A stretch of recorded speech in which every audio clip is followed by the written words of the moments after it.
Halo guys, Assalamualaikum warahmatullahi wabarakatuh. Perkenalkan, nama saya Masyaro dengan NIM 2515070006 dari Fakultas Usuluddin dan Studi Agama UIN Imam Bonjol Padang. Jadi di video kali ini saya itu akan membahas materi yang telah diberikan kepada saya untuk melengkapi ujian tengah semester pada bulan ini. Jadi tema saya yang akan saya bahas adalah struktur politik Minangkabau yang dibimbing oleh Pak dosen Muhammad Nasir SSMA. Semoga beliau dalam keadaan sehat selalu. Amin ya rabbal alamin. Jadi untuk 7 menit ke depan saya akan membahas tentang materi yang diberikan kepada saya tentang struktur politik Minangkabau. Bagaimana kelanjutan materinya? Cus, ini dia.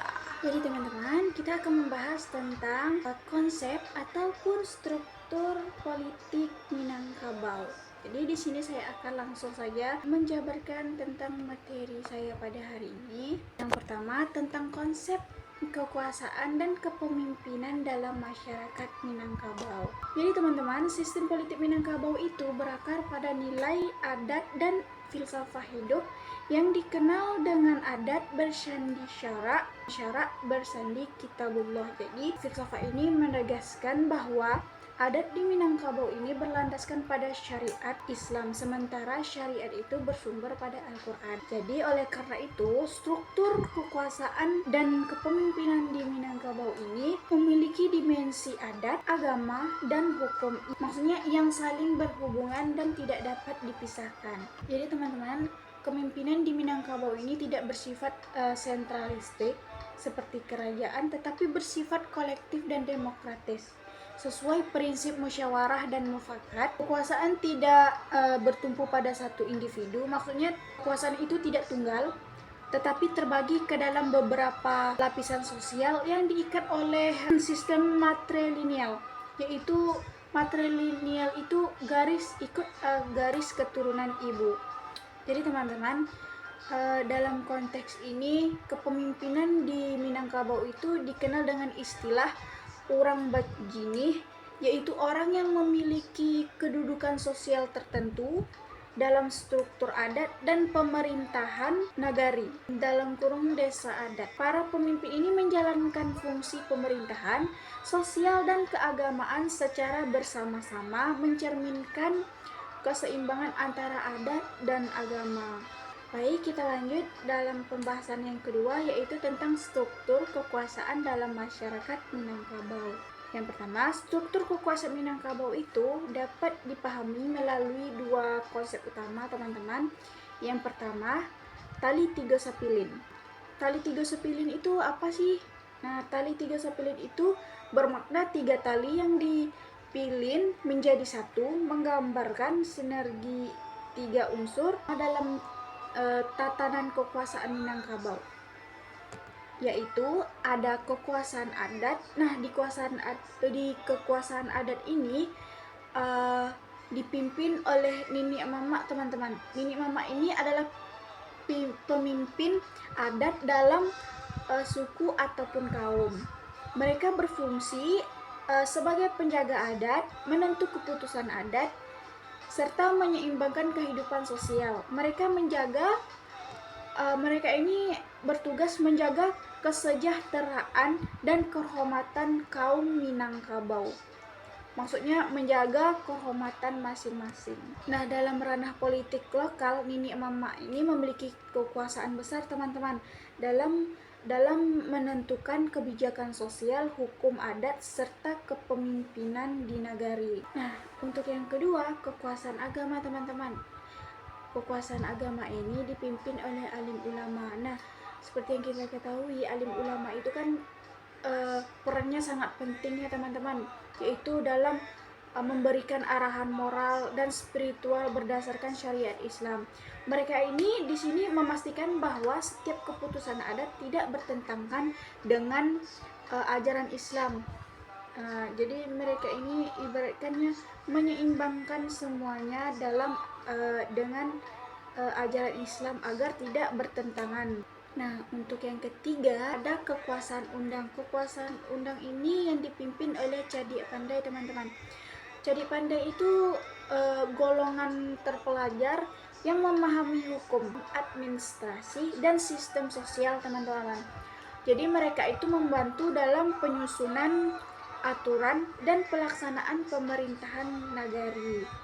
Golongan ini itu maksudnya tugas cadia pandai ini berfungsi sebagai penghubung antara adat tradisional dan perkembangan sosial modern, termasuk dalam urusan pemerintahan, pendidikan, dan ekonomi. Untuk yang kedua, teman-teman, sini tentang tungku 3 sajarangan. Jadi tungku 3 sajarangan ini, teman-teman, berarti 3 tungku yang sejajar. Ibaratkan simbol bahwa 3 unsur pemimpin masyarakat ini memiliki kedudukan sejajar dan saling menopang. Ketiganya itu ialah ada nini mama yang seperti yang saya bahas tadi. Yang kedua ada alim ulama dan cadia pandai. Cadia pandai ini adalah pemimpin intelektual, teman-teman. Cadia pandai adalah golongan terdidik berfungsi dalam urusan administrasi, ekonomi, dan hubungan luar. Mereka ini menjadi otak rasional yang membantu pengambilan keputusan berdasarkan pertimbangan sosial dan pengetahuan. Nah, jadi teman-teman, dalam tungku 3 sajarangan ini bersidang dalam kesepakatan adat negari KAN, lembaga tertinggi dalam struktur pemerintahan adat Minangkabau. Jadi setiap keputusan penting di negara itu diambil melalui musyawarah antara tiga komponen tersebut.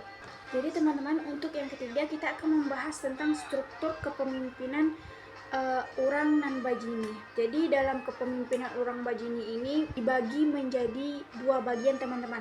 Yang pertama adalah Urang nan Ampe Jinih, dan yang kedua Urang Jinih nan Ampe. Urang Ampe dan Bajini ini apa sih? Jadi teman-teman, istilah Urang nan Ampe Jinih itu mengacu pada 4 kelompok sosial yang memiliki peran penting dalam kehidupan masyarakat nagari, yaitu pertama nini mama, yaitu pemimpin adat dari setiap suku. Yang kedua ada alim ulama, pemimpin agama yang menegakkan syariat Islam agar semuanya tidak bertentangan pada ajaran Islam. Yang ketiga ada cadia pandai, tokoh terpelajar yang membantu pemerintahan dan hukum. Dan yang keempat Bundo Kandung. Bundo Kandung ini tokoh perempuan yang menjadi penjaga nilai moral dan adat rumah tangga, yaitu simbol ibu adat. Jadi teman-teman, mereka berempat ini membentuk tatanan kepemimpinan yang menyeluruh, sosial, spiritual, intelektual, dan moral, sehingga masyarakat tetap terarah dalam setiap aspek kehidupan. Nah, untuk yang kedua, Urang Jinih nan Ampe. Urang Jinih nan Ampe itu jabatan atau golongan pemimpin dalam sistem pemerintahan adat di nagari, yaitu mencakup tentang penghulu. Di sini mencakup tentang penghulu, yaitu pemimpin suku atau kaum, teman-teman. Memiliki penghulu ini memiliki kekuasaan adat tertinggi di tingkat suku. Yang kedua ada manti. Manti ini pembantu penghulu. Kalau di Riau, tempat saya sendiri, ibaratkannya ada ketua, ada wakil. Jadi manti ini membantu, ibaratkan menjadi wakil penghulu dalam urusan administrasi dan hukum adat, teman-teman. Untuk yang ketiga ada malin. Malin itu pemuka agama yang membimbing masyarakat dalam urusan agama, sama seperti alim ulama, agar mereka ini tidak bertentangan dengan ajaran Islam yang sebenarnya. Yang keempat ada dubalang. Dubalang ini menjaga keamanan, ketertiban, serta pelaksanaan keputusan adat. Nah, keempat pemimpin ini bekerja secara kolektif dan saling melengkapi. Ibaratkan dalam keempat ini saling melengkapi. Mereka menjalankan roda pemerintahan adat dengan prinsip Sakato. Prinsip Sakato itu kesepakatan bersama, artinya kesepakatan bersama. Untuk yang keempat, ada pola distribusi kekuasaan. Teman-teman, pola distribusi kekuasaan dalam masyarakat Minangkabau ini bersifat horizontal ya, dan kolektif, bukan vertikal. Artinya apa? Kekuasaan tidak terpusat pada satu tokoh, seperti itu, melainkan tersebar di antara berbagai pemimpin adat. Maksudnya tersebar di antara berbagai pemimpin adat, agama, dan sosial. Prinsip utamanya adalah musyawarah, mufakat, bukan keputusan sepihak. Ibaratkan semua orang ikut, jadi ikut musyawarah, bukan keputusan sepihak, seperti itu. Ada ciri-ciri distribusi kekuasaan di Minangkabau antaranya yang pertama, kekuasaan kolektif dan seimbang antara nini mama, alim ulama, dan cadi pandai. Yang kedua, ada partisipasi masyarakat tinggi, karena keputusan itu kan diambil melalui musyawarah di balai adat. Jadi partisipasi masyarakat tertinggi. Di sini masyarakat menjadi partisipasi tertinggi. Masyarakat adalah pihak yang paling tertinggi. Jadi yang ketiga, ada bundo kandung. Bundo kandung ini memiliki peran moral dan sosial dalam menjaga keseimbangan dan etika sosial, teman-teman. Dan yang keempat, nagari sebagai unit otonomi. Jadi setiap nagari berhak mengatur dirinya sesuai adat setempat tanpa campur tangan pusat, teman-teman.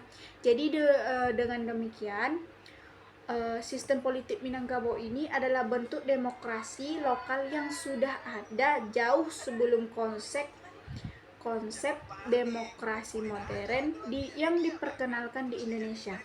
Jadi kesimpulannya teman-teman, yang materi yang saya sampaikan ini, struktur politik Minangkabau itu adalah sistem sosial yang harmonis antara adat dan agama. Maksudnya sistem politik ini ataupun kekuasaan di Minangkabau ini tidak bersifat tunggal, seperti itu. Adapunnya tadi itu membahas tentang tali tiga sapilin, yaitu menggambarkan kesatuan kekuasaan adat, agama, dan undang. Untuk yang kedua tadi, tungku tiga sajarangan, menunjukkan kesejajaran antara tiga pemimpin utama, yaitu nini mama, alim ulama, dan cadi pandai. Dan juga tadi kita ada membahas tentang orang bagini. Jadi orang nan ampe jini dan orang jini nan ampe itu menunjukkan pembagian peran sosial dan administratif. Adapun distribusi kekuasaan bersifat kolektif dan demokratis ini mencerminkan kearifan lokal yang menekankan keseimbangan musyawarah dan keadilan sosial, teman-teman. Jadi sampai di sini materi yang saya bahas tentang sistem ataupun struktur kekuasaan Minangkabau. Jika ada kesalahan, saya mohon maaf. Wabillahi taufiq wal hidayah. Wassalamualaikum warahmatullahi wabarakatuh. Sampai jumpa lagi. Dadah.